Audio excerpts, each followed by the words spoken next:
If your S1 or your diode laser cuts look like this, dark edges, smoke staining, or they won't punch all the way through, it's not your machine. It's your speed.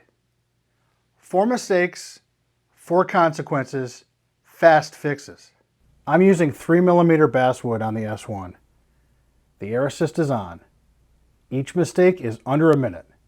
If you've wasted material lately, one of these is why. Mistake 1. You slow way down to force the cut. The consequence? You heat soak the edge. More char, a wider kerf along your cut lines, and a much uglier finish. On basswood, slow speed does not equal clean power. It equals longer burn time. To fix this, raise your power first. Then keep your speed high enough to prevent your cooking. An air assist helps, but it can't save bad speed decisions. Next mistake is why people do 3 passes and still hate the edge. Mistake 2. You run too fast because you're scared of burning. The consequence, it doesn't cut all the way through. So you stack your passes. And every pass adds more heat and more discoloration. You'll see here, it's just about through, and you can push these through, but you've still got some fibers connecting them here. So that's not a proper cut.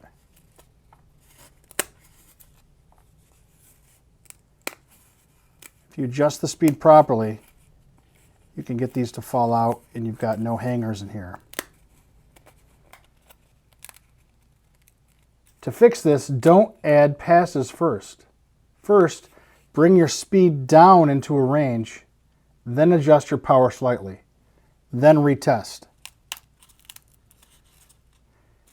If it's barely hanging, 1 extra pass can work. If it's not even close, your speed is the problem. Now here's the one people blame on settings, but it's really a finish problem. Mistake 3. You try to use speed to solve smoke. The consequence? The cut succeeds, but the job looks cheap because the smoke redeposits.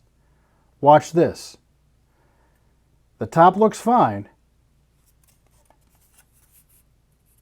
That's smoke deposition. Airflow is the cause. Speed is the amplifier. If you slow down too much, there's more smoke. If the exhaust can't keep up, you're going to get staining. Your fix is keeping your air assist on and making sure your exhaust is actually pulling. If it's not pulling it out enough, you might want to think about getting an inline fan. If your cuts look different from yesterday, the last mistake explains it. Mistake 4, random testing. Your consequence? You never get repeatable results. You just get a bigger scrap pile. The fix? Make a speed grid on this exact basswood. Same focus, same power. Make your speed changes in small increments. Label it, photograph it, save it. Get a new sheet, make a new test grid. If you can't repeat it, you don't own it. Quick wrap, because this makes diagnosing instant. Your speed is your heat control. Charred edges means there's too much heat spending time around the edges. If it's not cutting through, it means there's not enough energy density. Staining means that the smoke is not cleanly exiting your machine. Use the consequences as the diagnosis.